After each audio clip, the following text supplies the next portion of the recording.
Prezado senhor presidente dessa digníssima Casa Legislativa, vereador Alberto Meneguzzi, cumprimentando Vossa Excelência, cumprimento os demais componentes dessa mesa, prezados vereadores, vereadoras, público aqui presente, a imprensa e a todos que nos acompanham pelas redes sociais, bem como pelo canal 16.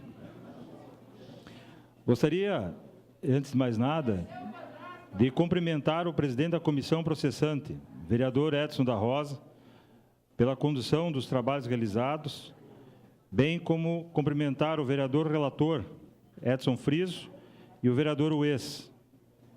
Destacar ainda... Edson da Rosa, desculpa. Destacar ainda que as pretéritas divergências que foram publicizadas e judicializadas sempre transitaram no campo da respeitabilidade, sendo que jamais foram carregados para o campo da pessoalidade, visto que é da própria democracia e do direito que existam as vênias quanto às interpretações adotadas no presente processo de impeachment. Antes de avançar, eu gostaria de fazer uma referência quanto ao que foi dito pelo vereador Beltrão, vereador Périco, vereador Beltrão, vereador Daneluz e o...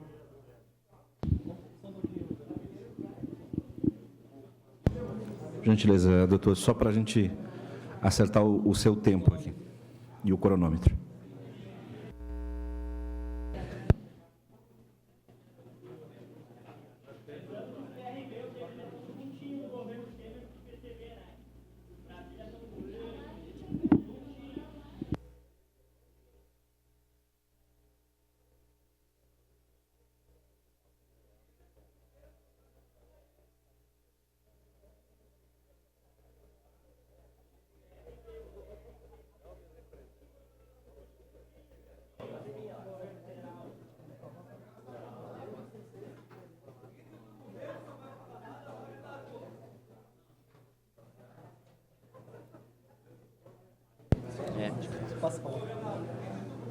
Segue, doutor Heron, então, lhe concedi mais um minuto aqui para ajustar o cronômetro.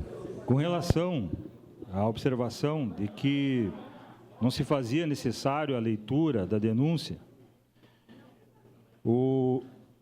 a estratégia da defesa não foi em nenhum momento extrapolar o tempo dos senhores dessa Casa Legislativa, peço vênia, inclusive, com relação ao que foi destacado aqui como uma situação de desrespeito ao tempo que os senhores e as senhoras se dedicam à vida legislativa. A lei, ela ampara o defensor para que, no momento em que se requerer a lida dos documentos, possa ele requerer, inclusive, a leitura de todo o processo. De forma pontual, o objetivo da leitura da denúncia só se deu por um motivo. Várias pessoas da nossa comunidade caxiense tiveram a oportunidade de, num momento pretérito, ter escutado, ter visto ou lido a denúncia que essa casa aportou. Muitas outras pessoas não tiveram essa oportunidade. Por uma questão de democracia e de transparência, é que solicitei essa lida, para que as pessoas efetivamente entendessem o que está acontecendo nesse dia. Hoje, a capa dos principais jornais do nosso município destacaram um momento ímpar para a política de Caxias do Sul. E como momento ímpar, não poderia eu simplesmente fazer um resumo de um momento tão histórico e importante para Caxias. Somente por essa razão, não tem nenhuma estratégia, e ainda que fosse uma estratégia jurídica, estratégia não se discute, é de livre-arbítrio do defensor, ou até mesmo do próprio prefeito, se aqui tivesse, utilizar de estratégia que quisesse. Mas apenas para esclarecer, a questão do pedido da leitura da denúncia, ela se fez com essa intenção, a de transparência, a de demonstrar à população caxiense o que se trata nessa casa, o que está se tratando nesse dia. Em nenhum momento se fez menção de se ganhar tempo ou de se perder tempo. Pelo contrário. Inclusive, quando me foi requerido que fosse dispensada a leitura da jurisprudência que foi apresentada a denúncia, assim concordei, porque não se fazia necessário a leitura de tópicos que são discutidos, de jurisprudência que são discutidos no Poder Judiciário. É justamente com essa intenção de transparecer, e os senhores e as senhoras sabem da importância disso para Caxias do Sul e também para a visão da própria Câmara Legislativa. E por isso é que eu solicitei a leitura da denúncia.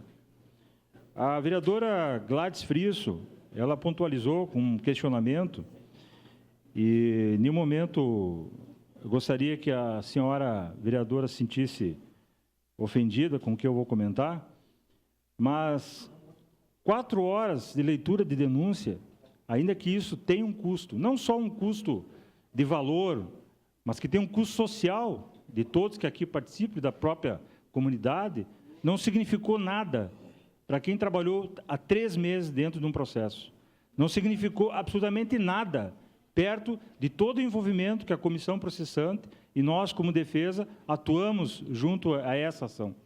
Então, 4 horas é infinitamente um valor muito menor do custo que efetivamente esse processo de impeachment causou, não à Casa Legislativa, mas causou ao município de Caxias do Sul. Isso tem que ser destacado. Nós falamos aqui, diversos vereadores apontaram e rememoraram, e eu até, na reflexão de como faria essa defesa, pensei, faço uma defesa relembrando os outros pedidos de impeachment que existiram, ou faço a defesa com foco nesse pedido especificamente. Mas não tem como falar desse processo sem rememorar os outros pedidos que a essa casa adentraram.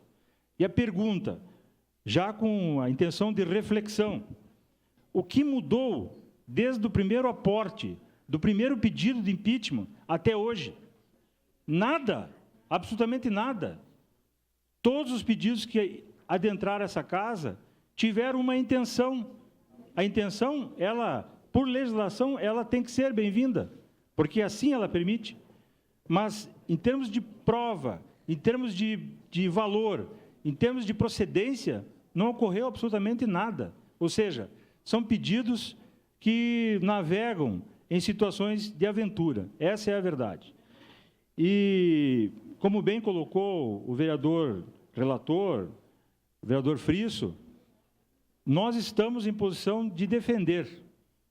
E a própria comissão chegou à conclusão de que o processo ele não tem procedência, porque não carrega no seu bojo, não carrega na sua estrutura provas contundentes para simplesmente tirar o gestor municipal que foi eleito com a maior votação que aconteceu nesse município.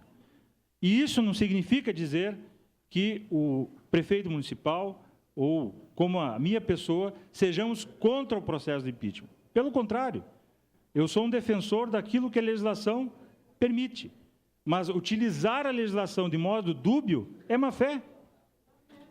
Ingressar com uma ação tão cara para o município, com um objetivo que já não é mais obscuro. O objetivo é simplesmente destituir o governo de uma forma ilegal, porque se legal fosse, a comissão assim determinaria. Se legal fosse, existiriam provas e elementos que abarcariam esse pedido de impeachment, mas isso não existe. E até acho mais, quando se mistura razão com emoção, as coisas não vão bem. Existe um ar de indignações que eu também não sou contra e também não digo que isso não é justo ou que não é procedente. As indignações num processo democrático, ela tem que existir para que se amadureça o processo político. Mas quando se mistura muito a emoção com a razão, nós não temos a clareza do que efetivamente é correto e do que efetivamente não é correto. E, nesse ponto, eu destaco que, na visão da defesa, sempre trabalhamos com a racionalidade. E aí, durante todas as oitivas que aconteceram, que foram ouvidas as testemunhas, eu sempre perguntei para as testemunhas. E, efetivamente, no ponto em que a senhora ou que o senhor foi convidado a testemunhar, existiu a infração alegada no processo? Categoricamente, não. Existe alguma prova, até eu fui procurar isso dentro do processo, alguma prova que embase, efetivamente, aquilo que está se acusando? Não. Então, de uma forma muito categórica, muito transparente e muito pontual, nós não temos, efetivamente, um processo que possa dar vazão à destituição do nosso prefeito municipal. Isso não existe. O que existe são variáveis, e essas variáveis partem da emoção de cada um daqueles que se indignam por uma coisa ou por outra, pelo fato de estarem, de repente, vivendo uma vida regressa, acostumados a um modelo de poder, a um modelo democrático de governo, que hoje se faz de uma outra forma. E esses desconfortos não podem ser misturados ou confundidos com uma situação que permita, efetivamente, destituir um governo municipal. Nós estamos falando de 148.501 eleitores. Uma força expressiva da intenção do cidadão caxiense. Ainda que existam as variáveis, ainda que existam as situações que, no decorrer do governo, houveram desconfortos, desgostos, isso é normal, todo governo vive isso. Difíceis são os governos que conseguem a ascensão após o início do governo. Por quê? Porque, na maioria, e na verdade que existe na nossa cidade, muitas pessoas, elas se sentem desconfortáveis ou se sentem, talvez, até desqualificadas em alguns dos seus requerimentos que até então não foram atendidos. Muitas das insatisfações não aconteceram de 2016 para cá. Muitas dessas insatisfações acontecem há muitos anos. E, como destaco, podemos aí configurar a questão do próprio tópico 1, que fala sobre o cumprimento de ordens judiciais quanto ao provimento imediato de vagas em escolas de educação infantil. Esse é um problema que se arrasta há anos. Agora, analise os senhores e as senhoras. Um problema que já se tem conhecimento público e notório, que há anos é enfrentado pela população caxiense e que agora é objeto de um pedido de destituição do prefeito. Aí eu pergunto, aonde estavam os denunciantes que há anos atrás não viram a falta de vaga, não viram a falta de creche, não viram a atenção em relação aos cuidados que as crianças merecem? Somente agora, em um ano e alguns meses, é que se detectou que o prefeito não atendeu a questão do provimento das vagas das crianças da educação infantil e que, portanto, ele tem que ser destituído. Se houvesse essa destituição, os senhores e as senhoras acreditariam que o próximo governante também iria resolver? Não iria. E outra, se não resolve, também tem que ser destituído. E quando nós vamos parar com isso? Isso vira uma bola de neve, porque não se sabe separar o que é razão com o que é emoção. Então, existem verdades que, às vezes, acabam gerando muitos desconfortos, mas elas têm que vir à tona. Até porque boa parte da população caxiense nos assiste nesse momento e aguarda que essas nossas visões, que essas nossas formas de pensar sejam clareadas, sejam expostas para se definir efetivamente quem tem ou quem não tem razão. E aí cabe aquilo que eu coloquei inicialmente, pela importância de que fosse efetivamente feita a leitura da denúncia. Adentro agora, na presente defesa, que além de corroborar com o parecer pela improcedência, terá como objetivo gerar a reflexão quanto às razões que acabaram acolhendo a presente denúncia e, ao final, concluindo pela sua improcedência. Diferentemente do que os denunciantes aportaram na peça acusatória, em nenhum momento, no transcorrer do presente processo de impeachment, restou comprovado que o senhor prefeito municipal tenha cometido qualquer ato improbo, crimes de responsabilidades e infrações políticas administrativas. Isso, como bem falou o vereador Renato Nunes, não foi uma conclusão desse defensor. Aliás, essa conclusão eu tenho desde o primeiro processo. E todos os processos que adentraram nessa casa como denúncia, no primeiro momento que se teve a publicização disso, a mim, pelo prefeito municipal, foi encaminhado. E na análise crítica, na análise pontual da legalidade, eu sempre confortei o mesmo a dizer, isso aqui não tem nem pé e nem cabimento, isso aqui é um processo fantasioso, é um processo que não carrega efetivamente nada. E nós estamos aí batendo recorde de impeachment, só que são recordes que entristecem a cidade pela forma amadora como esses processos aportam essa Casa Legislativa. E aí eu destaco a importância da análise do Parlamento com relação a esses processos que adentram. Se efetivamente se falta, e como pontuaram a maioria dos vereadores aqui dessa casa, esse processo de melhor comunicação, vamos achar maneiras de melhorar. Eu, como cidadão, sempre me coloquei disponível para aproximar as partes interessadas, sejam entidades, sejam vereadores, enfim, como elemento participativo do processo político, como presidente de um partido, me coloco e sempre me colocarei à disposição para isso. Mas não é através da provocação de um processo de impeachment, sem qualquer fundamento, que isso vai acontecer. Jamais isso vai acontecer.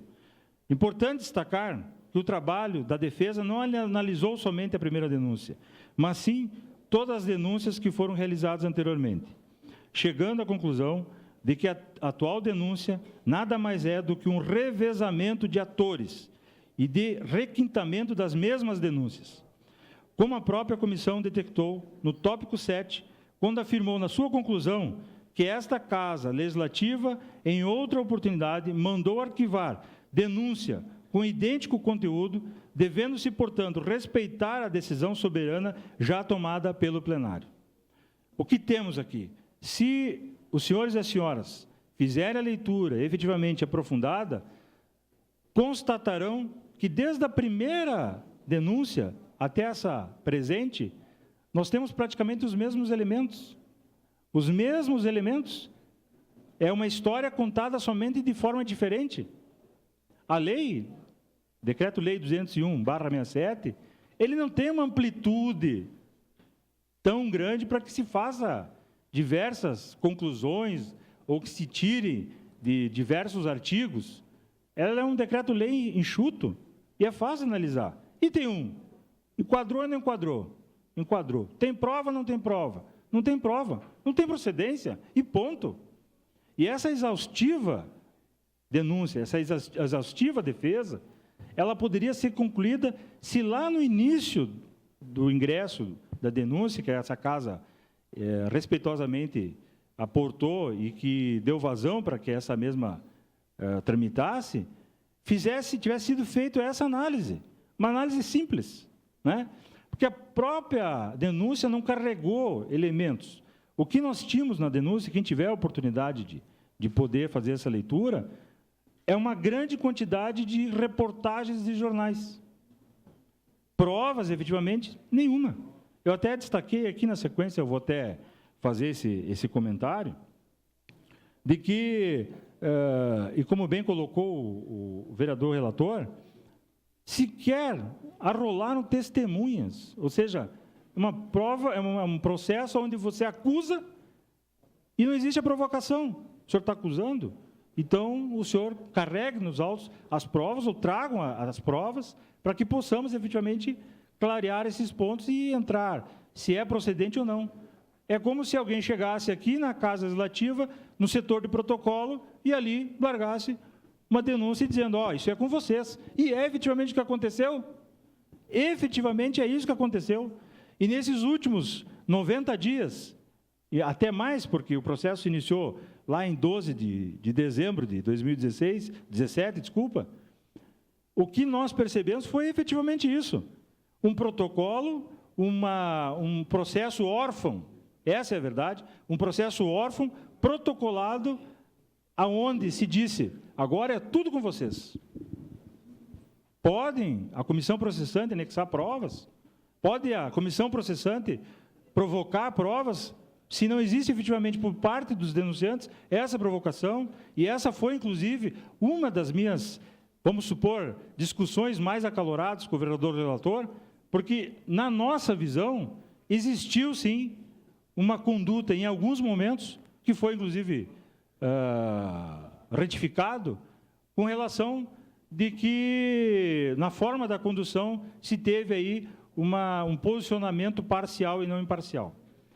E eu até entendo de porquê dessa razão, que talvez até na indignação de como o processo adentrou nessa casa, a própria comissão processante se colocou numa saia justa. Ou seja, tá, largaram aqui uma denúncia, mas e aí? E aí? E o resto? Só que isso, minha gente, isso é muito danoso para o município. E não é danoso só para a imagem do prefeito, é danoso para essa casa. É isso que nós temos que entender. Em outro momento, alguém me questionou, você tem ideia quanto custa um processo desse? Olha, se a gente pensar pela questão simplória, conta de luz, deslocamento de servidores, talvez aí deslocamento de servidores da Guarda Municipal, do efetivo da Brigada, né? O tempo despendido dos vereadores, mas esse custo é muito maior. É muito maior porque, ainda que alguns defendam que isso não aconteceu, essa Casa Legislativa, ela de alguma forma teve que trafegar, teve que transitar neste assunto. E nesse tempo tão caro e de tão importante para a comunidade caxiense, considerando o valor que os senhores e as senhoras possuem na representatividade do povo, não pode ser tomado dessa forma. E é por isso que eu disse, vereadora Gladys, essas 4 horas não significou nada, absolutamente nada, perto do contexto e das provocações que esse processo gerou na comunidade caxiense. O custo social que um processo sem fundamento gera, ele é muito maior do que essas 4 horas. Por isso que eu acabei lhe sinalizando de que eu conheço e entendo efetivamente o quanto custou essas 4 horas perto do montante de horas, dos dias e de toda a questão que vivemos em relação a esses últimos 90 dias. Quero destacar também que as judicializações ocorridas não tem nada a ver, não tem nenhuma relação de demérito com relação àquilo que a comissão processante praticou nos seus ritos. Pelo nosso entendimento, como defesa, entendemos que em alguns pontos existia equívoco. E se isso não fosse de verdade, se isso não fosse procedente, o Poder Judiciário não nos daria deferimento em parte daquilo que nós pedimos.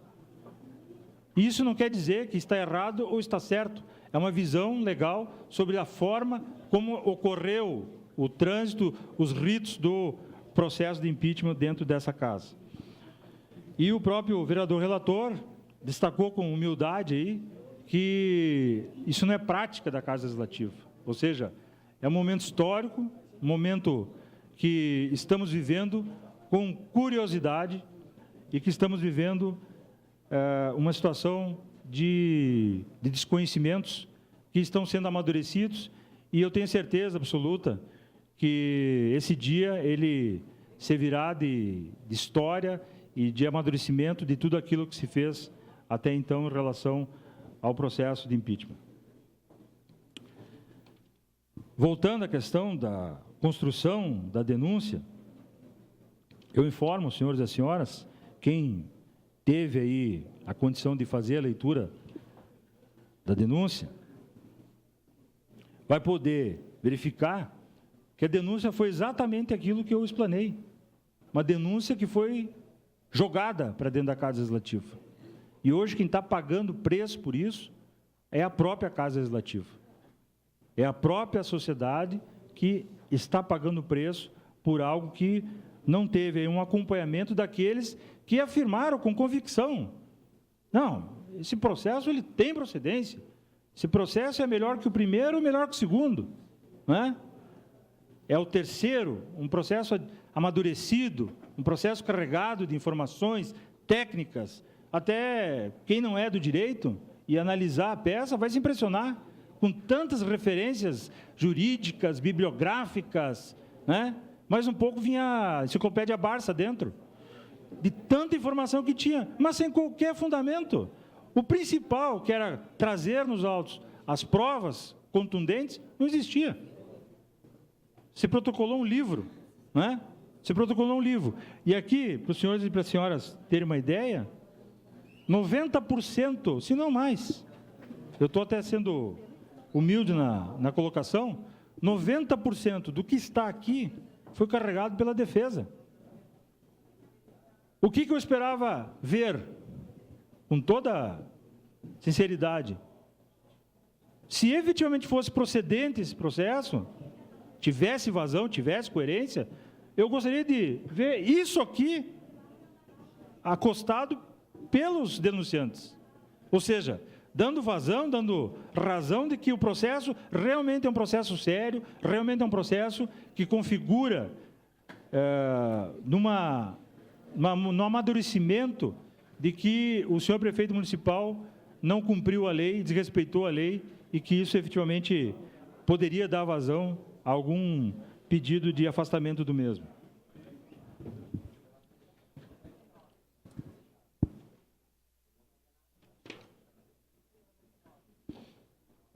Cabe destacar ainda que o posicionamento do senhor prefeito não é o de ser contra do que dispõe a legislação, acerca da responsabilidade dos prefeitos, mas que quando isso acontece, ou quando é provocado, que aportem essas denúncias a essa casa com fundamento, e não denúncias que pensam efetivamente que vão atrapalhar o andamento da casa executiva, que vão atrapalhar os trabalhos que o prefeito municipal vem fazendo pelo nosso município. Isso em nenhum momento, inclusive tranquilizei ele, nas várias provocações em que ele me fez, sempre fui categórico e pontual em dizer: prefeito, continue as suas ações, continue a dar atenção efetivamente para aquilo que a cidade necessita. Porque um processo que não tem pé nem cabeça, um processo totalmente desestruturado de coerência, não merece atenção efetivamente de um prefeito municipal, deixando de atender as prioridades do município para se ater a uma denúncia totalmente desequilibrada.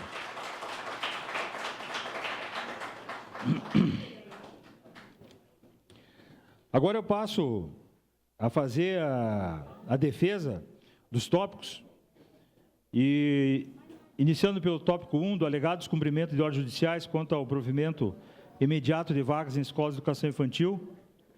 De plano, cabe rememorar, ainda que já dito pela comissão processante, que a conclusão do relatório, e aí, ainda que respeite a divergência de alguns vereadores e vereadoras que entenderam votar contra alguns tópicos da presente denúncia, tem que se valorar do trabalho que essa comissão se ateve nesses 3 meses. Fazer uma leitura de um processo tão caro, no nosso entendimento, não pode sofrer, não digo desrespeito, mas a desconsideração da avaliação técnica e profunda que ocorreu dentro desse processo. Então, com maestria e com bastante profundidade, a comissão se debruçou sobre tudo isso e chegou a uma conclusão, ainda que, efetivamente, existam os posicionamentos contrários que têm que ser respeitados. Mas esse posicionamento é um posicionamento que tem como base uma construção de provas realizadas, uma construção de defesas que foram realizadas dentro do processo, que não admite qualquer possibilidade de que se ventile uma condição para que o processo possa afastar o prefeito municipal. Vou reler aqui aquilo que a própria comissão destacou no seu relatório final, aonde diz: para esse tópico 1, por tais razões, verificando que os fatos estão devidamente descritos com indicação suficiente da materialidade. Aliás, desculpa, eu destaco aqui, na verdade, aquilo que foi dito no início da admissibilidade do processo, quando o processo adentrou a casa. E ali se gerou um relatório com relação àquilo que foi recebido, aonde foi destacado o seguinte: por tais razões, verificado que os fatos estão devidamente descritos, com indicação suficiente da materialidade e dos indícios da autoria, havendo plausibilidade na denúncia, e atendimento aos requisitos legais necessários para que se dê prosseguimento ao processo de impeachment, com fundamento nos incisos 1º, 6º, 7º e 8º, e ainda o 10º do artigo 4º do Decreto-Lei número 201/67, opina-se pelo prosseguimento da denúncia para apuração da responsabilidade do denunciado em razão das imputações que lhe foram atribuídas, quais sejam. Aí vem o destaque do tópico 1, do descumprimento de decisão judicial quanto à reserva de vagas em estabelecimento de educação infantil. Naquele momento, nós, como defesa, chegamos a ouvir de alguns parlamentares que isso seria salutar, até no sentido de chamar a atenção do Executivo para dentro do Parlamento, que isso daria um novo momento nas relações existentes entre essa Casa e o Executivo. Eu nunca entendi dessa forma. Não é se chancelando confrontos, se dando vazão a confrontos, se gerando processos onde, de alguma forma, existe uma condição de negociação, existe uma condição de se demonstrar ao Executivo de que agora a vida ou o futuro do Executivo está nas nossas mãos, que se vai fazer o trabalho de aproximação, o de engrandecimento que é necessário para esse município, o da união que se faz necessário pelo município e por todas as coisas que precisamos avançar para termos uma cidade melhor.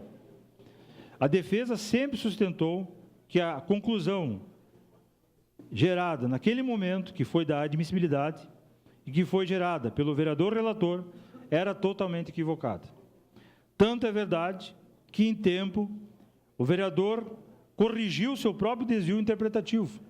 No transcorrer da ação, isso foi amadurecido e se chegou à conclusão que nós já tínhamos lá, no início do processo, de que não havia qualquer procedência nessa acusação. Admitiu o vereador relator, no seu parecer final, que o alegado descumprimento de sentença coletiva em ação civil pública, devido à não disponibilização de vagas em estabelecimentos de educação infantil, configura condutas típicas descritas no artigo 1º do Decreto-Lei 201/67, tratando-se, portanto, de possíveis crimes de responsabilidade, entre parênteses, crime comum ou atos de improbidade administrativa, previstos na Lei número 8.429, de 2 de junho de 92, e que devem ser apurados pelo Poder Judiciário. Essa conclusão, até mesmo para aqueles que não detêm o conhecimento aprofundado do direito, ela é fácil de se ter ou de se chegar.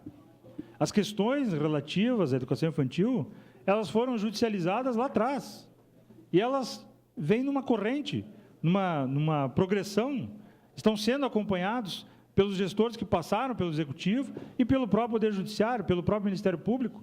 Não é novidade para nós isso. Tal conclusão não poderia ser diferente, visto que em todo o processo, essa defesa sempre se posicionou, afirmando que o descumprimento de ordem judicial é conduta típica descrita no referido artigo. Portanto, é considerado crime de responsabilidade, sendo que falece a Câmara de Vereadores de competência para realizar o julgamento. Para corroborar, a audiência de oitiva de testemunha realizada em 8/3/2018, a secretária em exercício, senhora Raquel Baldasso, na função de secretária de Educação em exercício, testemunhou na referida denúncia, comprovando que não houve qualquer irregularidade praticada pelo senhor prefeito municipal. Nesse tópico, a leviana denúncia informou que no ano de 2007, o Ministério Público ajuizou uma ação civil pública contra o município de Caxias, visando o atendimento da demanda municipal de vagas de educação infantil. Esse resultado é notório e de público conhecimento que recebeu parecer favorável à ação impetrada, de que o município se tornou obrigado a prover as vagas públicas de educação infantil capazes de eliminar o déficit que anteriormente foi citado. Importante destacar, e como a própria denúncia aduz, desde o ano de 2011, isso está na denúncia. Eles reconhecem que existe um problema que vem se expandindo no decorrer dos anos. Inúmeras famílias caxienses têm buscado a denúncia à disposição do direito universal à educação, por meio da habilitação junto à ação civil pública referida. Destaca-se que, diferentemente do que tentou passar os denunciantes, a execução da sentença ela não se iniciou na gestão do prefeito Daniel Guerra, e sim na gestão do ex-prefeito e hoje governador José Ivo Sartori e do ex-prefeito Alceu Barbosa Velho. Cabe aqui carregar o histórico que efetivamente ocorreu justamente para que se possa fazer justiça a esse ponto. Eu vou deixar de fazer a leitura desse histórico, até por uma questão que estrategicamente tínhamos aí em mente apresentar um cronograma do que efetivamente aconteceu com o município, e só vou me ater ao que aconteceu posteriormente no mandato do atual prefeito Daniel Guerra. Cabe ainda destacar que no final da gestão de 2016, do prefeito então municipal Alceu Barbosa Velho, destacou a senhora secretária em exercício, Raquel Baldasso, que então o secretário Genor Basso fez um levantamento e a gente enviou isso, nas palavras dela, em 2016 para o juiz, fazendo a prova de que já tínhamos atendido o que havia sido solicitado lá em 2012. Porém, isso não foi acatado. E foi-nos dito que estava muito próximo do final do ano e que teria que voltar a ser discutido com a secretária ou com o novo secretário a partir de 2017. Então, nesse ponto, a conclusão não pode ser outra. É uma herança que se recebeu e que, talvez, por questão de tempo ou por uma condição de interpretação do próprio juiz que desacolheu esse estudo, não houve efetivamente o cumprimento daquilo que a própria sentença em execução exigia. Na audiência de 1º de 3 de 2017, isso já na gestão do prefeito Daniel Guerra, o procurador do município, presente na solenidade, com as cautelas de praxe, requereu prazo para apresentar dados, estudos e propostas para as soluções da realidade da educação infantil no município. Isso foi, inclusive, anexado nos autos, na folha 1150.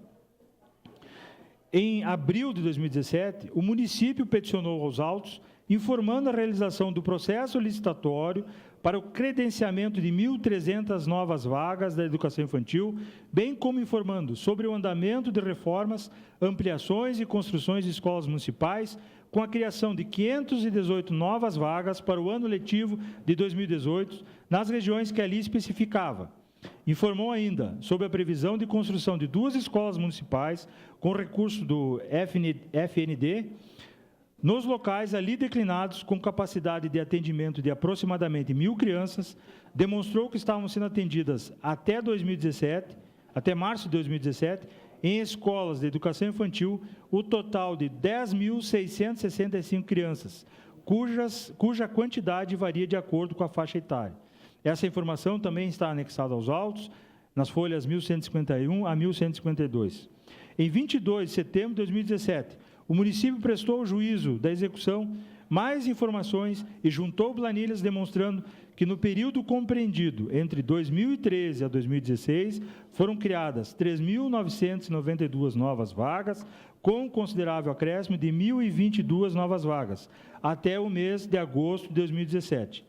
Além de contar com 1.300 vagas licitadas, com 600 destas já disponibilizadas aos infantes, informou ainda que há um aumento crescente da demanda por vagas em comparação com o ano 2014 e anteriores, descaracterizando por completo o aumento natural da demanda, trazendo com isso incertezas e dificuldades nas programações da Secretaria de Educação.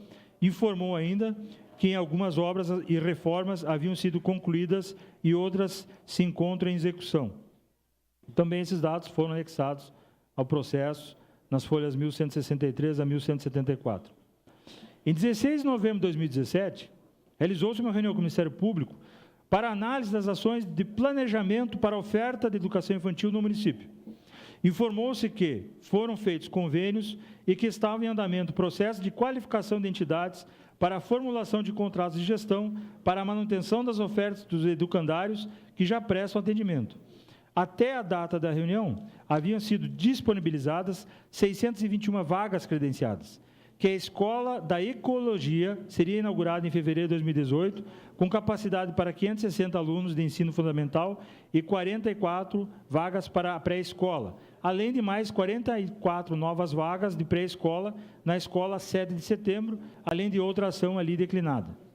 Como já dito acima, o município requereu ao juiz a autorização para a inclusão de menores apenas em turno parcial, manhã ou tarde, conforme a petição datada em 7 de março de 2016.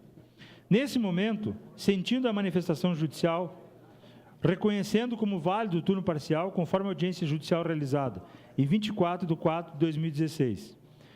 Nesse sentido, recentemente, o Tribunal de Justiça do nosso Estado, em apelação civil, na 7ª Câmara Civil, através da relatora, a doutora Sandra Brizolara Medeiros, que foi julgada agora, em dezembro passado, manteve a decisão que determinou a inserção da criança em turno parcial, constando do voto o seguinte, o qual faço a leitura.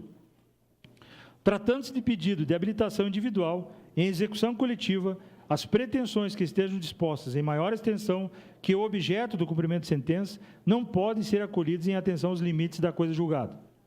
Portanto, não deve ser provido o apelo no que pertine ao pedido de alteração da matrícula para que a criança seja inserida no turno integral. Dito isso, vale aqui ponderar que, em momento algum, na ação coletiva, restou consignado o turno, se parcial ou integral, em que as vagas deveriam ser criadas pelo município.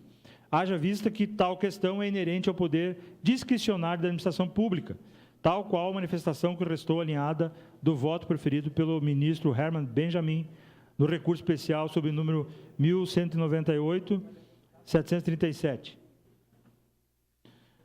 Constata-se que a administração pública, por seus agentes, desde o início, a execução de sentença, lá em 2012, tem envidado esforços para o atendimento da educação infantil, com o objetivo de zerar a fila de espera, porém sempre esbarrando na crescente demanda e a escassez dos recursos, como demonstrado acima. Portanto, conforme acima destacado, nunca houve omissão ou negligência do prefeito com o cumprimento da decisão judicial, que determinou a criação de vagas da educação infantil.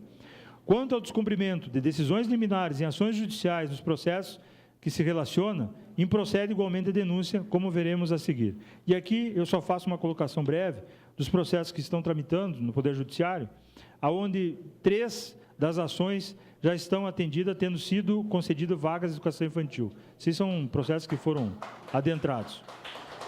Uma ação está pendente de providências administrativas para fins de concessão da vaga pela Secretaria Municipal de Educação. E as demais 7 ações que tramitam foram solicitadas pelo município ao juiz da causa diligências em razões de inconsistência e ou omissões, ausência de informações, aguardando no momento o cumprimento das determinações judiciais pela parte interessada. Importante salientar, o carregado pela testemunha do prefeito Daniel Guerra, secretária de Educação, conforme já mencionada, a senhora Raquel Baldasso, quando provocada pela seguinte pergunta, respondeu: a senhora tem conhecimento se houve alguma punição a esse alegado descumprimento de sentença? Ela respondeu prontamente: não, não houve, até porque nós procuramos cumprir o que estava estabelecido e cumprimos. Não tenho conhecimento disso porque não houve. Nesse ponto, cabe frisar que, se efetivamente estivesse sendo descumprido uma execução de sentença, o próprio Poder Judiciário já estaria tomando as providências de punibilidade em relação a esse descumprimento. Então, tem-se aqui, de uma forma muito sucinta e muito racional, de que não existe nenhum tipo de descumprimento de ordem judicial. Não existe nenhum tipo de descumprimento da execução que efetivamente tramita. Nas oitivas, adentrou-se ainda no questionamento realizado pelo relator, o vereador Edio Frisso, onde esse teceu comentários alegando que recebeu muitas ligações de servidores, e aí eu adentro numa questão que talvez tenha passado desapercebido por essa defesa, com relação de que existam ordens do senhor prefeito municipal para que os secretários não recebam os vereadores e as vereadoras desta casa. Aonde o vereador assim comentou: recebo muitas ligações de servidores reafirmando que a orientação da secretária repassada aos servidores seria de não fazer atendimento direto ou marcação de audiência diretamente com ela. Na sequência, entendeu o relator que a pergunta restaria prejudicada pelo fato que a secretária Marina não estava presente. Mas, mesmo assim, a secretária em exercício fez questão de responder. Na verdade, eu desconheço esse fato, já atendi em várias ocasiões a secretária no gabinete dela, atendendo a inúmeros vereadores, então eu desconheço essa informação que foi solicitada. Dessa forma, e até para que não se faça uma perda de objetivo, essa informação somente foi ventilada nesse item, porque nos demais itens vai ser percebido que esse mesmo questionamento foi feito com todos os secretários, na intenção de ver se existe algum tipo de ordem emanada pelo senhor prefeito municipal, no sentido de que obstrua o acesso dos senhores vereadores e das senhoras vereadoras. Situação essa que, pelo menos, pela secretária em exercício daquele momento, a senhora Raquel Baldasso, restou desconfigurado e, muito menos, ela salientou de ter recebido ou de conhecer que o prefeito municipal tenha determinado o não recebimento de qualquer um dos parlamentares.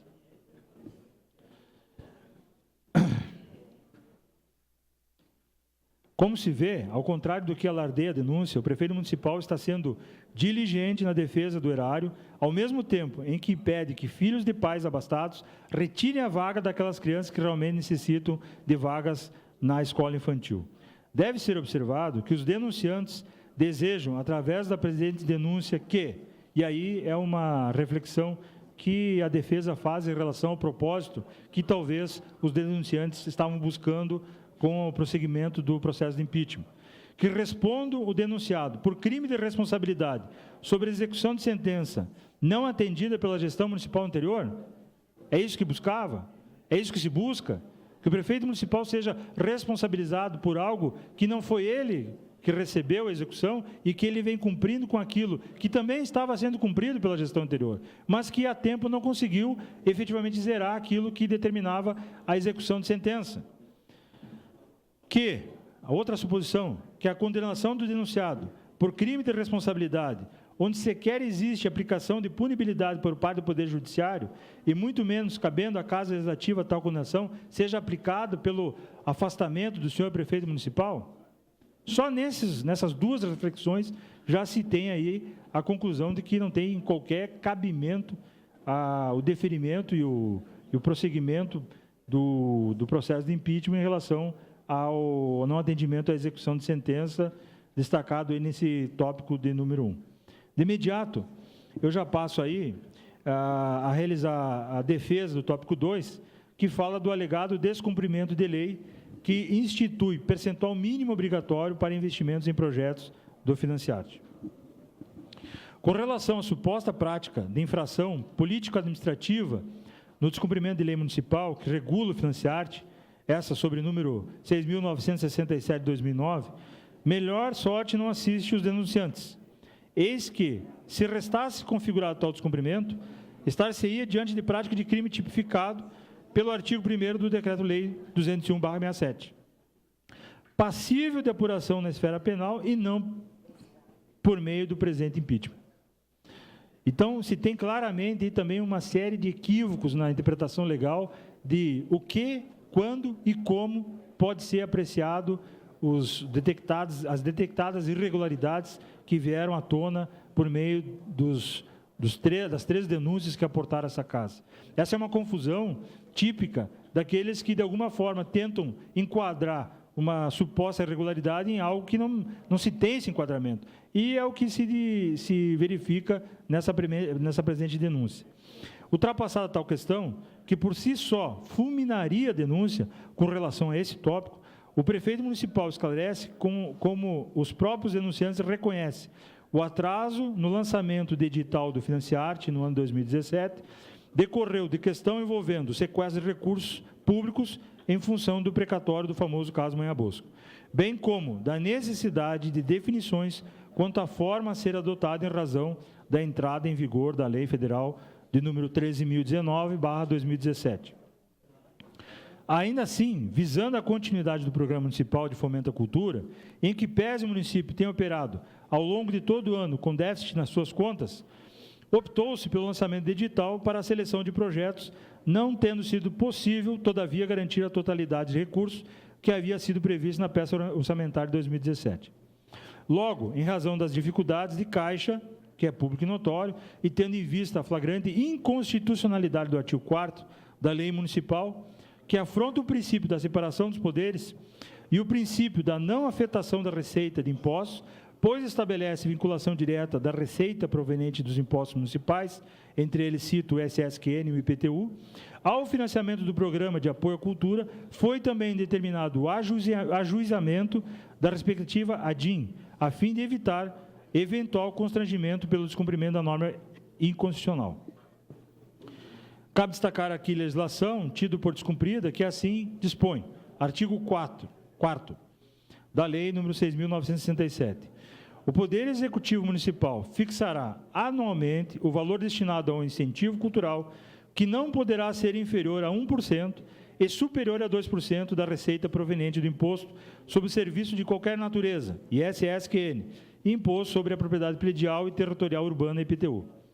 A referida norma incorre em inegável inconstitucionalidade material, ao expressamente vincular a receita oriunda de impostos municipais ao custeio do programa municipal denominado Financiarte, em clara afronta ao artigo 167, inciso 4º da Constituição Federal, que dispõe que a vinculação de receita de impostos a órgão, fundo ou despesas ressalvadas, a repartição do produto da arrecadação dos impostos, que se refere aos artigos 158 e 159, a destinação de recursos para as ações e serviços públicos de saúde, para a manutenção e desenvolvimento do ensino e para a realização de atividades da administração tributária, como determinado, respectivamente, pelos artigos 198, parágrafo 2º, artigo 212 e 37, inciso 22, e a prestação de garantias às operações de crédito por antecipação de receita, previsto no artigo 165, parágrafo 8º, como disposto no parágrafo 4º desse artigo. E ainda assim, poderia citar aqui outras legislações que amparam a defesa, que se trata aí, somente para constar, do artigo 154, inciso 4º da Constituição Federal, ainda o artigo 5º da Constituição Federal, que os poderes do Estado, ou seja, legislativo, executivo e judiciário, são independentes e harmônicos entre si, e ainda o artigo 10, pelo artigo 10 da Constituição Estadual do Rio Grande do Sul. Além disso, os artigos 1º e 8º, ambos da Constituição Estadual, referem expressamente à necessária simetria entre a Constituição Federal e a Constituição Estadual e as leis orgânicas municipais. Constata-se, portanto, que a lei impugnada afronta todos os artigos mencionados que estão previstos na Constituição Estadual e também na Constituição Federal. Frente a essa situação, foi deferida uma liminar em uma ação de inconstitucionalidade, proposta pela Procuradoria-Geral do município. Esse processo, sob número 700, 761, 78847, que sustou os efeitos do artigo 4º da Lei Municipal, sob número 6.967 de 2009, como demonstra a decisão acostada em anexo e cujo teor, por ora, segue reproduzido. Destarte, dadas as circunstâncias, isso é um trecho da decisão, do presente feito, em que a indigitada norma vinculou a receita de impostos a fundo específico, a concessão da medida liminar pleiteada é a medida que se impõe. Diante do exposto, defiro a medida liminar pleiteada para suspender os efeitos do artigo 4º da Lei número 6.967 de 2009 do município de Caxias do Sul. Deve-se observar ainda que o egrégio órgão especial do Tribunal de Justiça do Estado do Rio Grande do Sul e também o próprio Supremo Tribunal Federal há muito tem se posicionado no sentido desta inconstitucionalidade, não sendo fato novo em relação à discussão dessas leis, que vinculem receita de impostos a programas, fundos ou despesas que não sejam aquelas autorizadas expressamente na Constituição Federal. Quais sejam estas? Ações e serviços de saúde, manutenção e desenvolvimento do ensino, prestação de garantias às operações de crédito e repartições tributárias constitucionais. Logo, não versando a lei municipal sobre quaisquer dessas hipóteses, mas restringindo-se a regular programa de apoio à produção artística e cultural, exceção que não se encontra prevista na norma constitucional estadual e tampouco federal, padece a lei municipal de inegável vício de inconstitucionalidade que restou de plano reconhecido.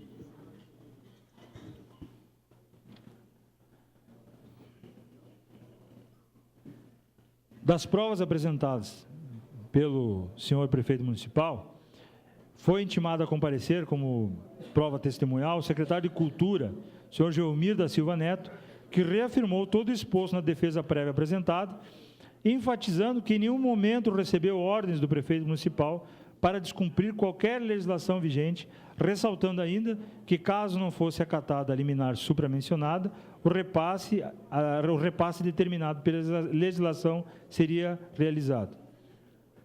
Além disso, a conclusão da comissão processante endossa o defendido pelo prefeito municipal, desde o início da ação, quando, no seu parecer final, admitiu que o alegado descumprimento da lei municipal configura condutas típicas descritas no artigo 1º do Decreto-Lei 201/67, tratando-se, portanto, de possíveis crimes de responsabilidade ou de atos de improbidade administrativa previstos na Lei 8.429/92, que somente podem ser apurados pelo Poder Judiciário.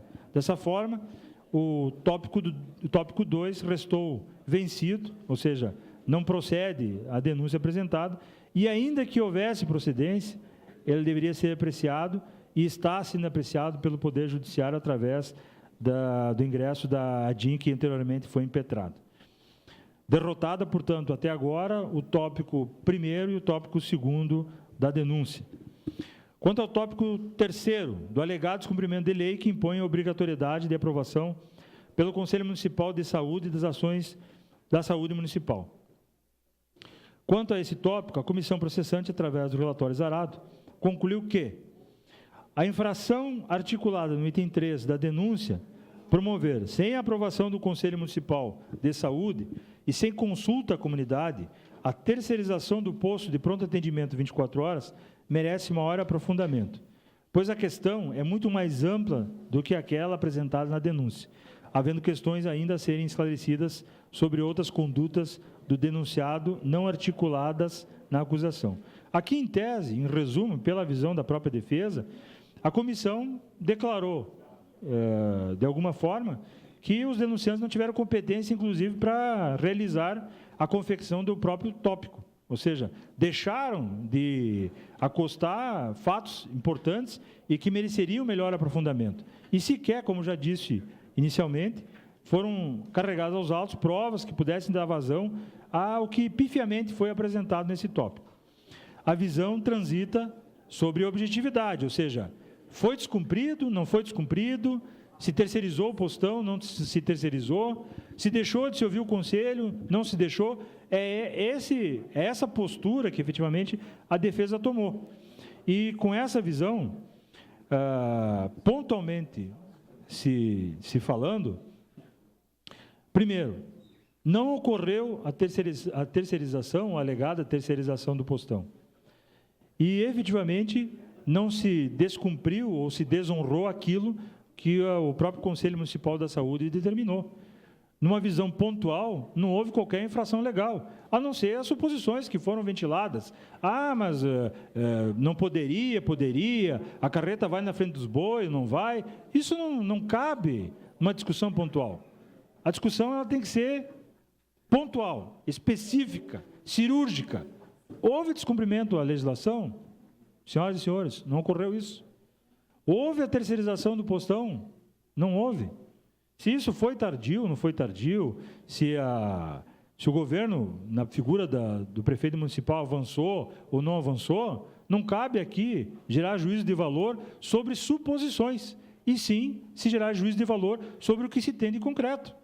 Se aprecie dessa forma, como uma forma coerente ou não. Ou seja, se eu gosto ou não gosto, eu primeiro tenho que apreciar a verdade daquilo que ocorreu.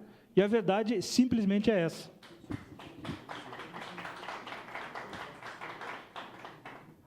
Nesse aspecto, carrego a leitura de parte do depoimento prestado pela secretária da Saúde, a doutora Deise Piovesan, onde a mesma foi provocada a responder ao seguinte questionamento realizado por esse procurador.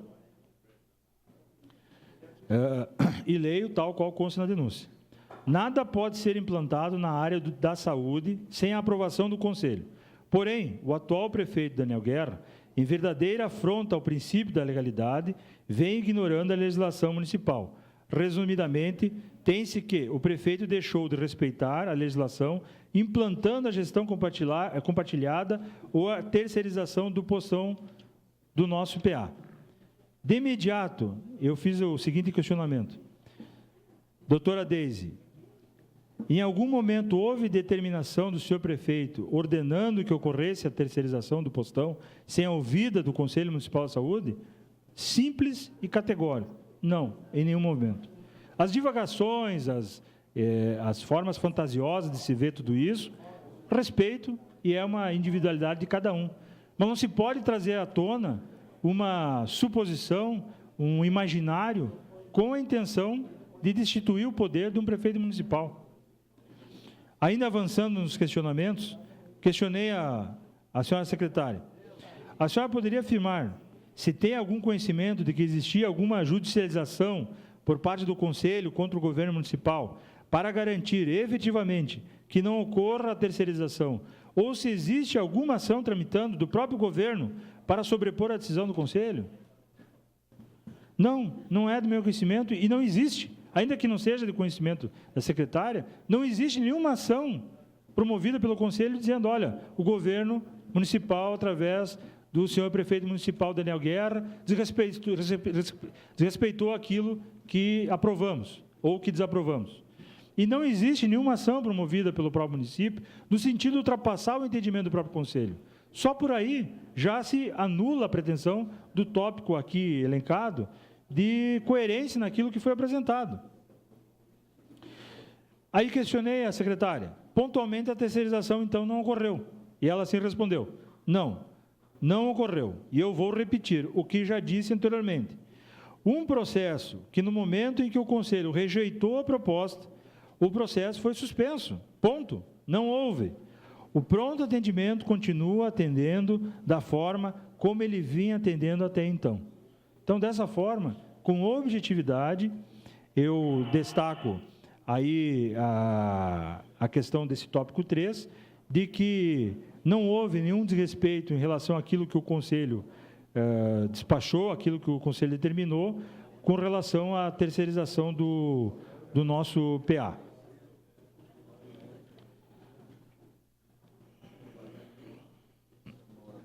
É importante destacar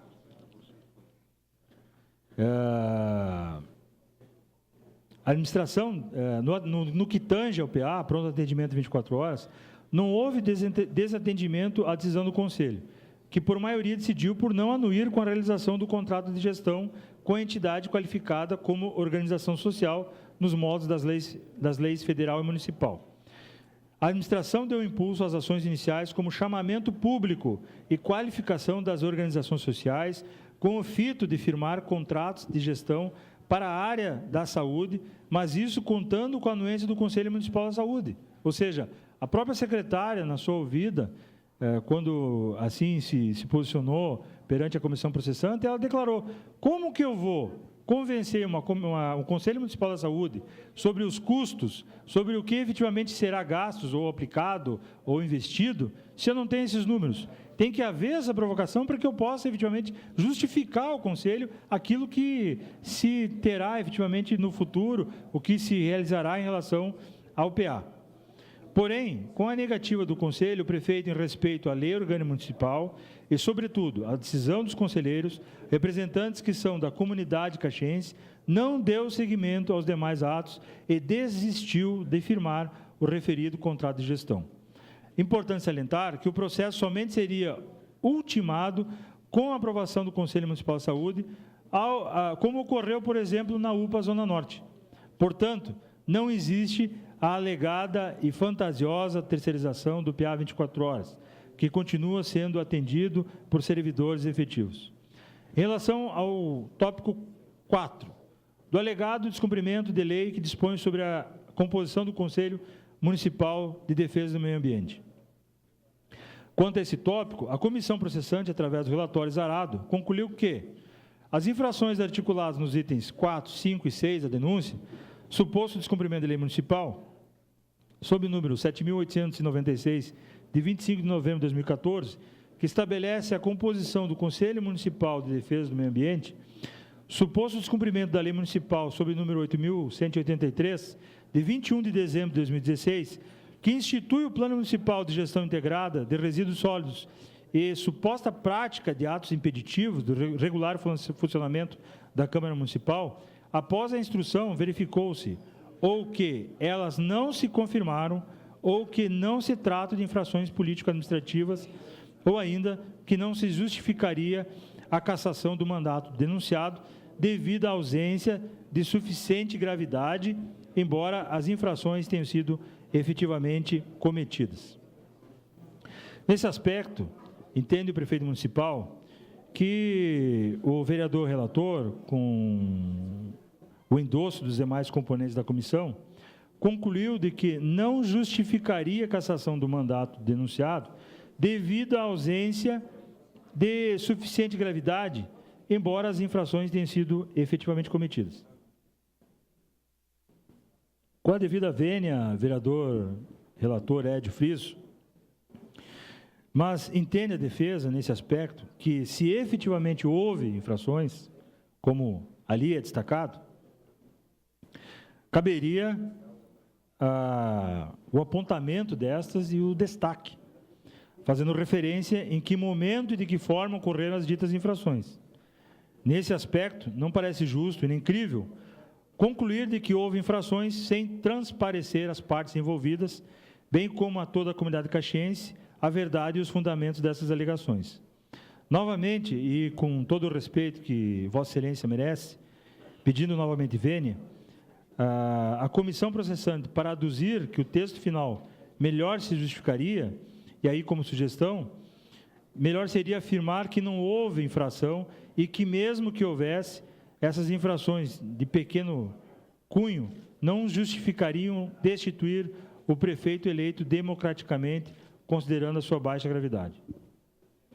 E por isso, reforço, se ocorrer infrações, as mesmas deveriam estar pormenorizadas no presente relatório, justamente para que se possa garantir o direito assegurado ao prefeito municipal do contraditório. Afastando-se desse ponto, cabe rememorar que o senhor prefeito municipal apresentou como testemunha a senhora secretária de Meio Ambiente, Patrícia Razia, que transitou em seu depoimento, confirmando o já exposto na defesa prévia apresentada aos autos. Conforme destacado pela secretária, ausentes qualquer infringência à lei que dispõe acerca da denúncia desse tópico, que trata da lei que dispõe da composição do Conselho Municipal de Defesa do Meio Ambiente. Enfatizou a secretária municipal que a lei sob o número 7.896 de 14 enumera as entidades que comporão o referido conselho, cabendo a essas entidades indicarem seus representantes. Os ausentes de participação sequer apresentaram os seus representantes, ainda que provocados para isso, por meio de solicitações realizadas e que foram, inclusive, anexados aos autos como prova. Não tem o prefeito municipal o condão de obrigar as entidades a participarem do Conselho Municipal de Defesa do Meio Ambiente, ou querem crer os denunciantes que possa o prefeito municipal realizar a condição coercitiva dos representantes das entidades? Neste ponto, flagrante a irrazoabilidade da denúncia, além de totalmente descabida, pois sequer foi apresentada em consonância com aquilo que determina a lei.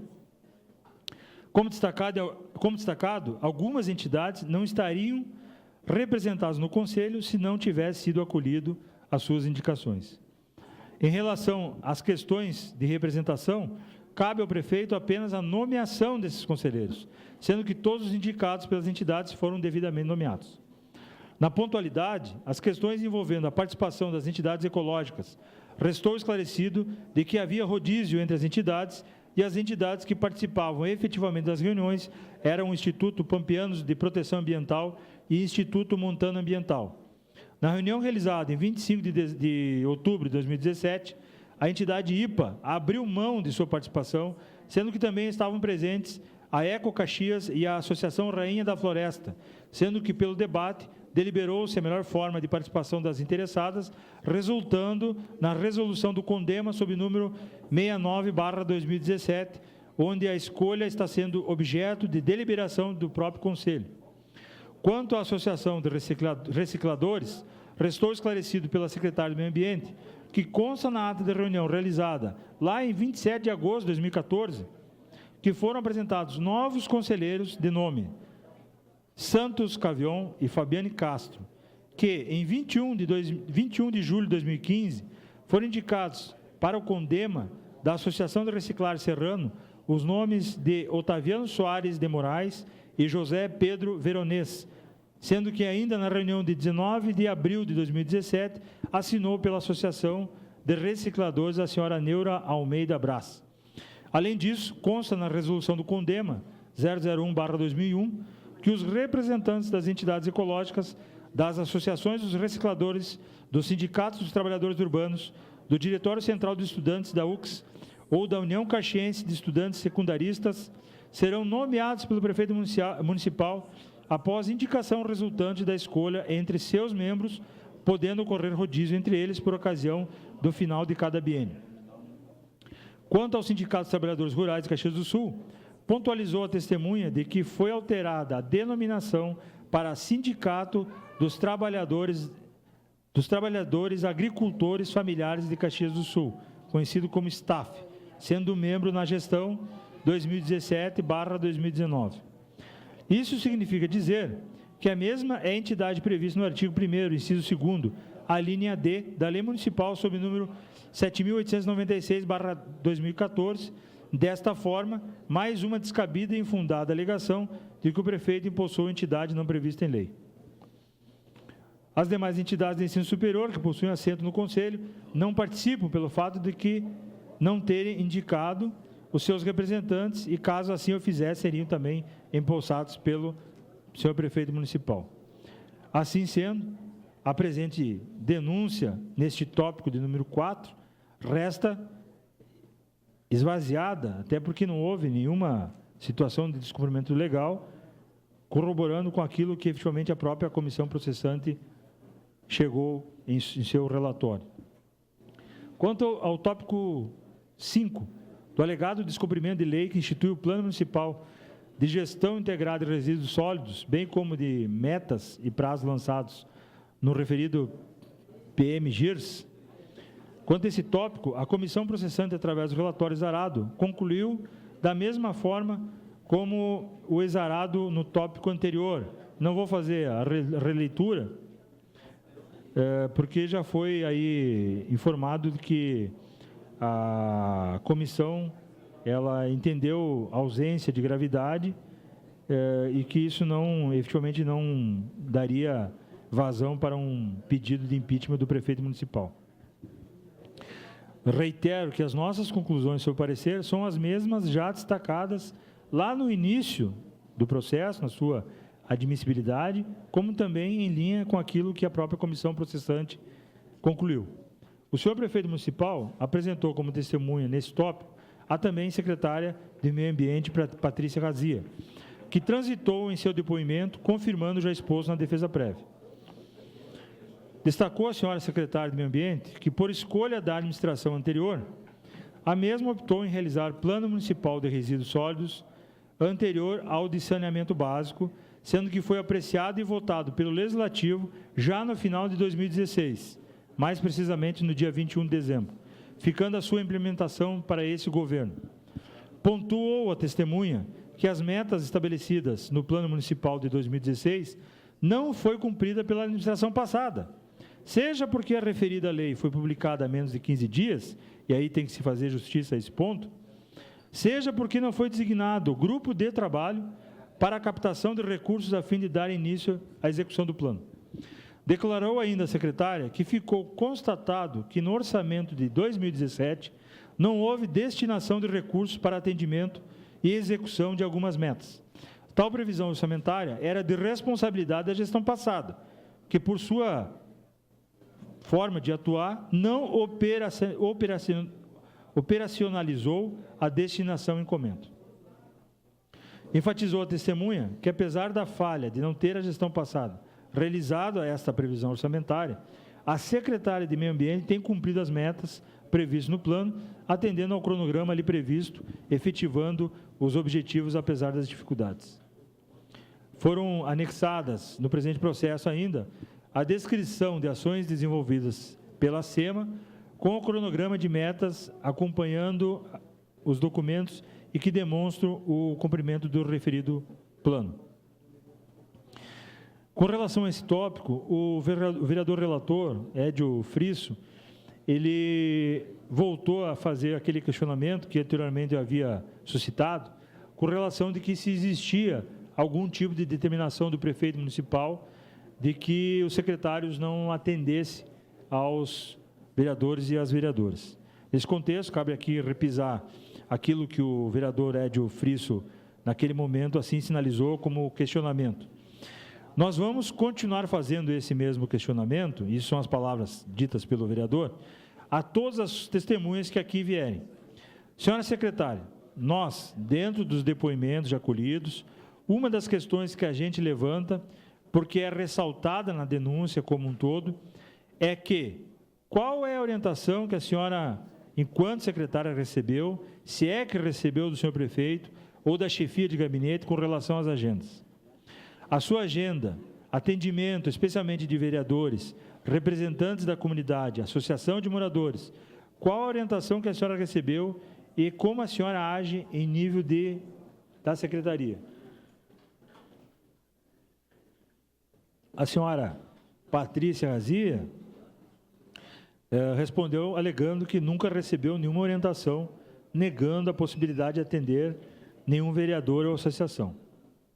Tanto é verdade que destacou, inclusive, naquela audiência, que recebeu o vereador Edson da Rosa, o vereador Ruiz, o vereador Chico Guerra, a vereadora Paula Iores e também o vereador Alberto Meneguzzi. Também o vereador Alceu Tomé, dentre tantos outros.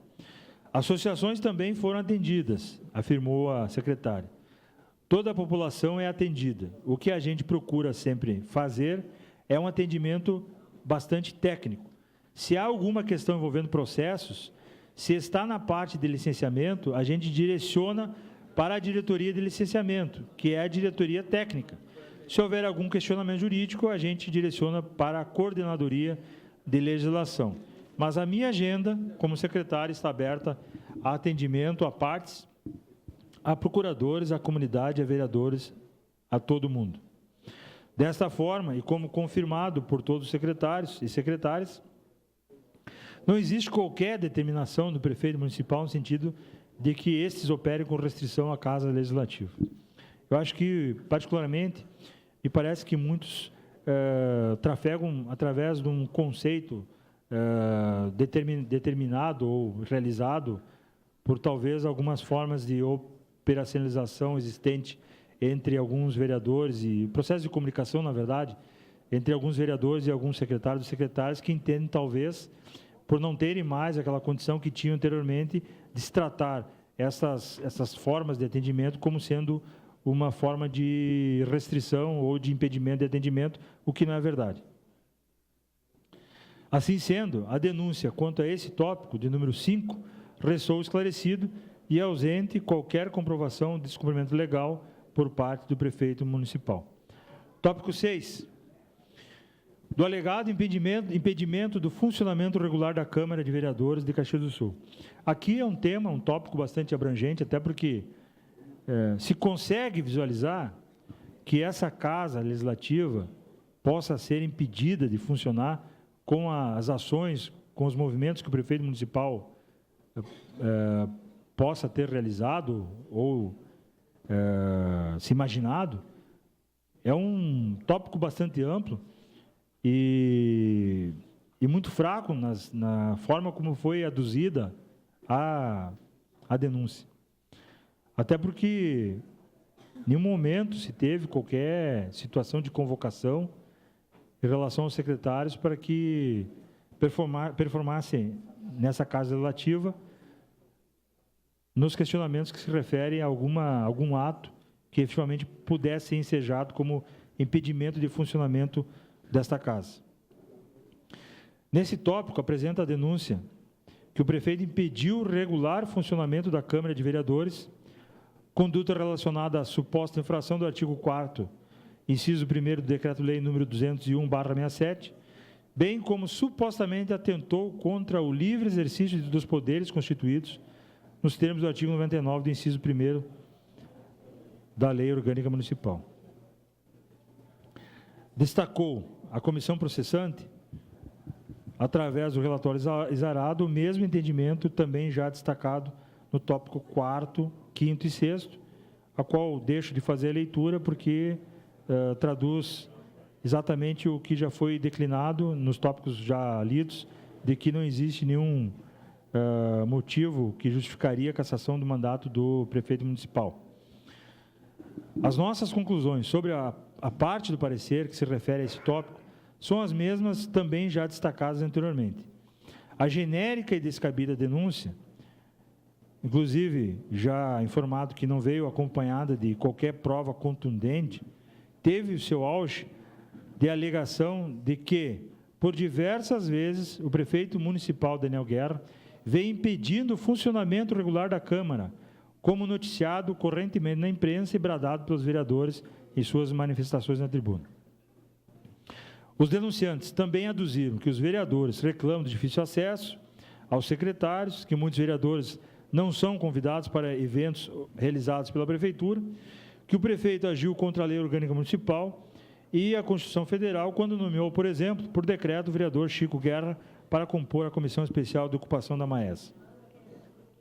Em um dos pontos, quanto ao difícil acesso aos secretários, cabe destacar que todas as testemunhas, sem exceção, e que prestaram seus depoimentos, foram questionadas sobre supostas ordens advindas do prefeito municipal, de que os secretários não poderiam receber os vereadores sem antes passar pelo crivo do governo.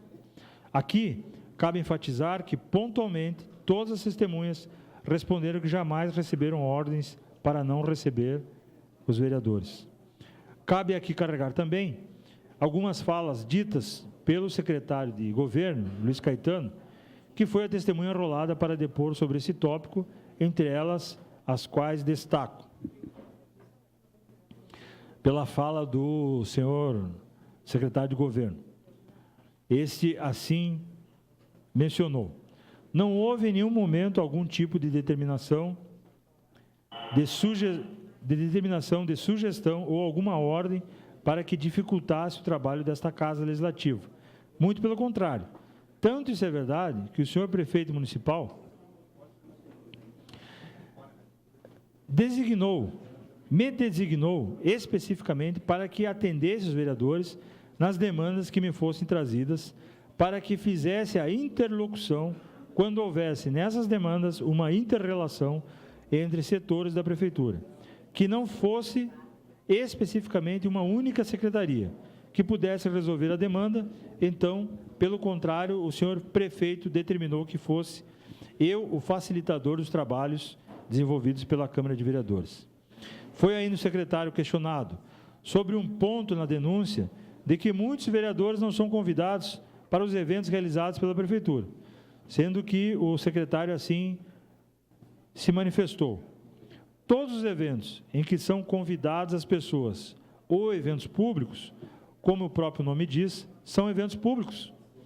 Os vereadores já têm o poder de, além de fiscalizar, se fazerem presentes em qualquer evento público da Prefeitura, independentemente de qualquer convite, de qualquer formalidade.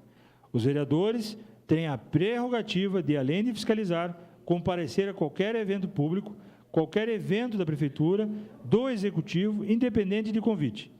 Realmente, não entendi esse ponto da denúncia, uma vez que não há qualquer elemento que possa dificultar ou inviabilizar o comparecimento dos vereadores aos eventos da Prefeitura. Desta forma, cai por terra a denúncia realizada de que o prefeito Daniel Guerra tem furtado os vereadores da participação em diversos eventos realizados pela Prefeitura. Importante trazer à baila que a Lei Orgânica Municipal delimita as competências privativas da Câmara Municipal. Entre essas competências, consta que ela poderá convocar os secretários do município, titulares de autarquias ou instituições em que participem municípios e servidores, para que não se impeça a continuidade dos trabalhos da Casa Legislativa.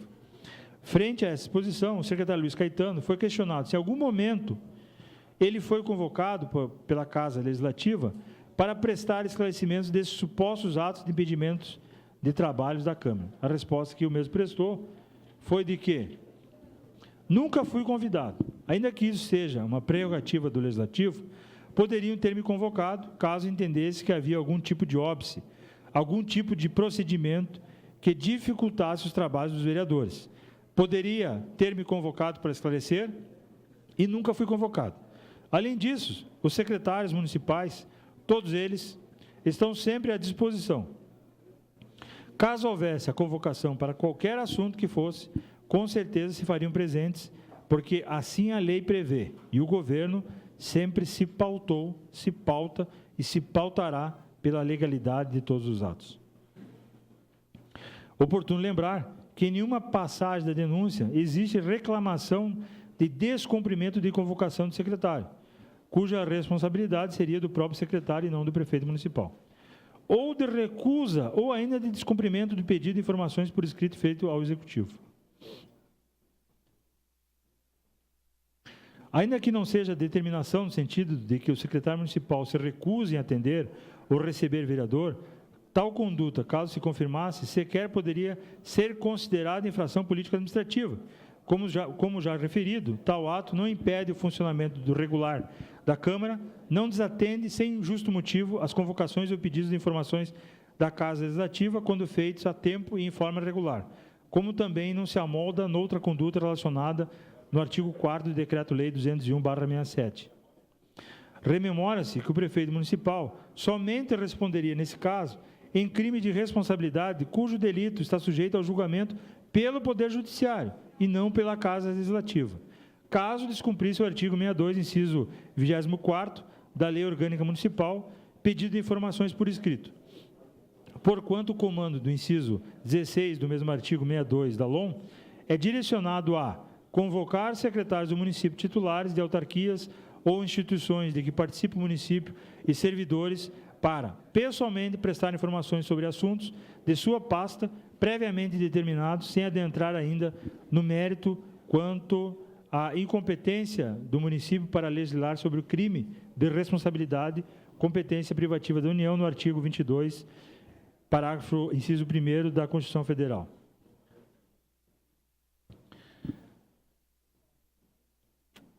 E mais, relativamente à alegação de que o prefeito teria agido contra a Lei Orgânica Municipal e a Constituição Federal, quando nomeou por decreto o vereador Chico Guerra para compor a Comissão Especial de Ocupação da Maesa, igualmente não constitui infração política administrativa, pois restou esclarecido pela testemunha, o secretário Luiz Caetano, de que o prefeito municipal, amparado pelo artigo 94, incisos 5º, 12º da LOM, expediu o decreto sob o número 18.691, de 10 de março de 2017, alterando o artigo 2º do decreto número 17.284, de 16 de dezembro de 2014, que criou a comissão especial com a finalidade de analisar o uso do prédio da metalúrgica Abramo Eberle, Maesa, incluindo em sua composição o vereador líder do governo na Câmara Municipal, pelo inciso 1º do artigo 1º, pelo decreto 18.692, de 10 de março de 2017, sendo nomeado naquele ato Francisco Antônio Guerra, líder do governo na Câmara Municipal de Caxias do Sul. Tal ação somente teve o seguinte objetivo, conforme esclareceu o senhor secretário Luiz Caetano. Questionei a ele de que é público e notório, até com a interpelação da Casa Legislativa, que foi criada uma comissão especial com a intenção de analisar o uso do prédio da metalúrgica Abramo Eberle. Na época foram realizados aí alguns decretos, incluído na sua composição o vereador líder do governo, nomeado Francisco Antônio Guerra, com relação a essa situação. Especificamente, poderia o senhor secretário nos clarear aí qual foi o objetivo desse decreto e a própria nomeação do vereador Chico Guerra? O então secretário assim se expôs. Sim, o objetivo desse decreto, na fase em que se encontrava o processo, uma vez que havia um prazo para que fosse ocupada a Maesa, foi nomear o líder do governo, que é uma prerrogativa do prefeito, estabelecer quem é o líder do governo, para que apenas ele pudesse, em benefício dos demais vereadores, clarear sempre as questões referentes àquele prazo, àquele momento do processo de ocupação. Havia uma preocupação muito grande, incluso dessa casa, que fosse concluída a ocupação para que não perdêssemos aquele imóvel, para que pudéssemos efetivamente construir algo sólido para a cidade naquele local. A intenção e o porquê de colocar o líder do governo na comissão foi pensando, à época, para prestigiar o parlamento, que ele ficasse sempre a par por meio do líder do governo, o qual é uma prerrogativa do chefe do executivo, de que estava sendo passado nessa comissão, que visava concluir dentro do prazo a ocupação da Maesa. Em nenhum momento foi indicado um representante do Legislativo para compor a comissão, porque isso é uma prerrogativa da Casa Legislativa e apenas o presidente dessa Casa pode indicar vereador para representar o Poder Legislativo. Assim concluiu o secretário ainda, e de que, nas palavras dele, e nós entendemos que aquela questão, que era muito antes de ser algo tipo uma afronta ou malefício para essa casa, nós fizemos um ato pensado sempre para o bem, pelo clareamento das questões. Então, para que fosse evitada a polêmica, se entendeu pela revogação daquele decreto que nomeava o líder do governo na comissão, também para compor a comissão. A partir do momento que nós vimos que foi criada uma polêmica em torno de uma questão que seria positiva, que foi pensada para ser positiva, que foi pensada como um prestígio, nós revogamos o decreto e findamos o assunto. Oportuno destacar que a figura do líder do governo foi criada não para representar a Câmara perante o Executivo, mas ao reservo para representar o Poder Executivo perante a Câmara Municipal, conforme dispõe o artigo 94 do Regimento Interno da Câmara, de forma que a sua presença em comissão criada pelo Executivo não interfere na harmonia, independência e funcionamento dos poderes constituídos. Ora, se a parte mais interessada, que no caso seria a Casa Legislativa, não tomou nenhuma providência legal sobre a absurda tese de impedimento de funcionamento do Legislativo, quais seriam as razões de procedência a serem concluídas em favor dos denunciantes? Não se tem, a princípio, de forma oficializada, nenhuma ação dessa Casa Legislativa que pudesse dar vazão àquilo que foi apresentado na denúncia. Além do explanado, cabe destacar que poderia ainda o prefeito municipal usar da mesma conclusão chancelada pela comissão processante quanto ao tópico 7 da denúncia, de que essa Casa Legislativa já havia mandado arquivar denúncia como idêntico conteúdo, senão vejamos. Na primeira denúncia, no primeiro pedido de impeachment que se adentrou essa casa, o que foi a apreciação desse plenário, em 26 de setembro de 2017, o então bacharel em Direito, João Manganelli Neto, firmou naquela peça de que havia impedimento ao livre exercício do funcionamento do Poder Legislativo, ou seja, esse tema, ou esse tópico, já foi apreciado por essa casa e também restou arquivado naquele momento. Por coincidência ou não, esse mesmo tópico é de igual natureza àquele tópico anteriormente lançado. E, portanto, não poderia sequer merecer acolhida, visto que já havia sido mandado arquivar. Rememora-se de que naquela primeira denúncia, o então denunciante assim registrou. Isso aqui é parte da denúncia, da primeira denúncia que impetrou na casa, requerendo apreciação de impeachment do prefeito Daniel Guerra.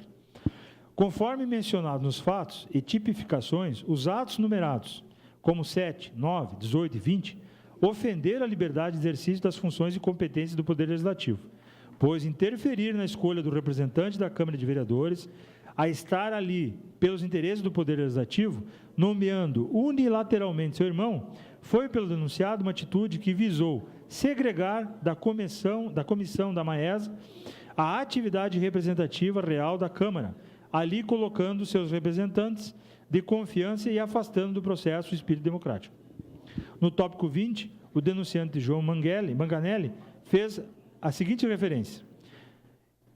Em 19 de 4 de 2017, o prefeito demonstra descaso com o Poder Legislativo ao excluí-lo da comissão da Maesa, optando por ignorar a Câmara. Já aqui na presente denúncia, as razões para o presente tópico, tratar de pontualizar que, aí eu faço leitura somente de parte da denúncia, onde se colocou que o auge do desrespeito seu deu quando o prefeito nomeou, por meio de decreto, Chico Guerra para representar a Câmara de Vereadores na Comissão Especial de Ocupação da Maesa. percebam, senhores vereadores, senhoras vereadores, que esse tópico já foi debatido lá na primeira denúncia, inclusive foi arquivado por unanimidade. Não caberia, e talvez até tenha ouvido aí a comissão processante, em ter analisado a primeira denúncia, onde lá consta que tópico de idêntica afirmação foi, por hora, derrotado ainda no ano passado. E, por isso, restou derrotado tal tópico ainda lá na primeira denúncia, não merecendo qualquer acolhimento, sob pena de sobrepor a decisão soberana desta Casa, quando naquele momento se decidiu pelo arquivamento. E o último tópico, senhores, é o tópico 7, derrotado até então o tópico 1 até o 6º, sendo que esse tópico é um tópico que faz referência ao alegado descumprimento de lei e ordem judicial relacionados ao mandato do senhor vice-prefeito. Cabe destacar que, de alguma forma, o senhor vice-prefeito, e aqui não está se gerando nenhuma posição depreciativa em relação aos seus atos, mas somente a título de conhecimento dessa Casa, lá no primeiro pedido de impeachment, este configurou, ou foi configurado, melhor dizendo, no rol de testemunhas. E aí, quando aduzimos a defesa de que esses processos, eles vêm numa reconfiguração de temas, numa releitura dos mesmos tópicos e mudança apenas dos atores que ali configuram, ele carrega aí a verdade daquilo que apresentamos, pois na primeira denúncia já foi apresentado o vice-prefeito como testemunha daquela ação aonde ele diretamente se beneficiava. O segundo pedido adentrado na Casa foi impetrado pelo próprio vice-prefeito. E no terceiro pedido, o tópico 7 trata do quê? Trata daquilo que já foi discutido no primeiro tópico, na primeira denúncia, que já foi discutido na segunda denúncia, e que está sendo discutido agora de novo na terceira denúncia. Quero crer, né, por uma questão até de inteligência, de que não se adentre a essa Casa Legislativa uma quarta denúncia, onde um dos tópicos será novamente a questão de descumprimento, do alegado descumprimento de lei de ordem judicial relacionado ao mandato do senhor vice-prefeito municipal. Então, a Casa, por 3 vezes, teve que se debruçar sobre um tema que foi discutido de forma exaustiva, já lá no ano passado, na primeira denúncia. Não contente com o resultado obtido, se impetrou o senhor vice-prefeito municipal na titularidade de se requerer o impeachment do prefeito municipal sobre esse tópico, e exaustivamente, inclusive, com vários documentos, com várias provas em relação a isso, mas que a Casa declinou. E agora, para a surpresa do senhor prefeito municipal, aparece inserido como último tópico o alegado descumprimento de lei de ordem relacionado ao mandato de vice-prefeito, que exaustivamente já foi discutido. Por hora, eu iria adentrar de forma pormenorizada nesse tópico e desisto de fazer isso, porque estaria dando vazão de maneira aumentada para uma situação que sequer mereceria apreciação. Já foi discutido, isso já foi debatido à exaustão. E eu não me lembro quem ocupou a tribuna dessa Casa e expôs que as condições de cunho íntimo dos relacionamentos existentes entre o vice e o prefeito, tem que eles se ajustarem, eles determinarem se querem ou não querem, de que forma farão, de que forma não farão. E não cabe essas situações de cunho pessoal virem até a Casa Legislativa para serem debatidas em exaustão.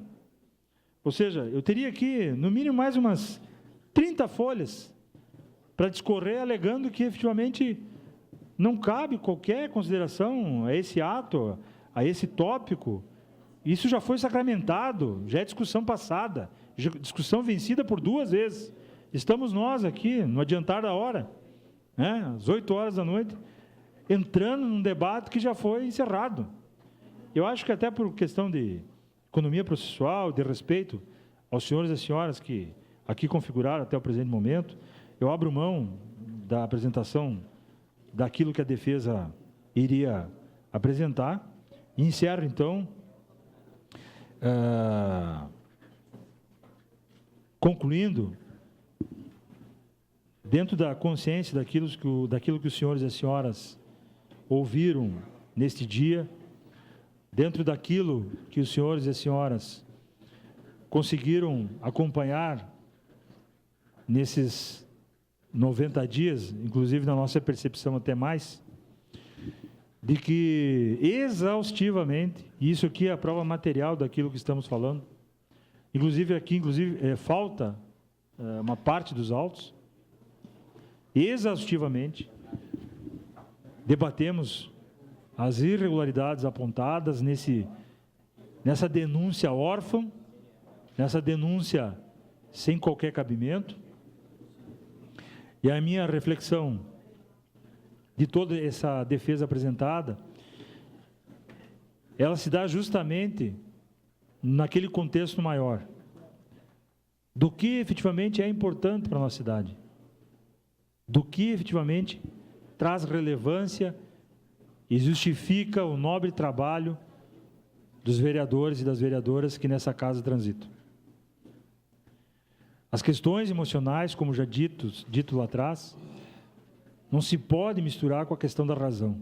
E quando isso acontece, é exatamente essa confusão de propósitos que acabam vindo à tona e que acabam chegando a essa casa legislativa de um modo que se gera um cenário, uma fumaça em relação a temas que, numa visão muito categórica e muito pontual, poderiam, de plano, já ser resolvidas, quando inicialmente fosse feita a análise de que não existe qualquer descumprimento legal, e nesse aspecto, ainda que se ventile futuras denúncias ou futuros processos, acompanho muito de perto aquilo que o prefeito municipal Daniel Guerra faz e transita neste governo, e posso dizer a todos os senhores e as senhoras, as pessoas que nos acompanham, de que não existe absolutamente nenhuma irregularidade, nenhuma ilegalidade de respeito à legislação,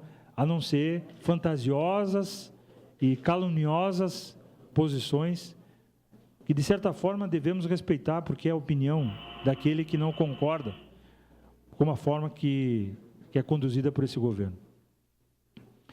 Tem que se respeitar o contraditório, a parte adversa, mas não se pode dar vazão e continuidade a essas denúncias caras, sem qualquer fundamento, e que nos fazem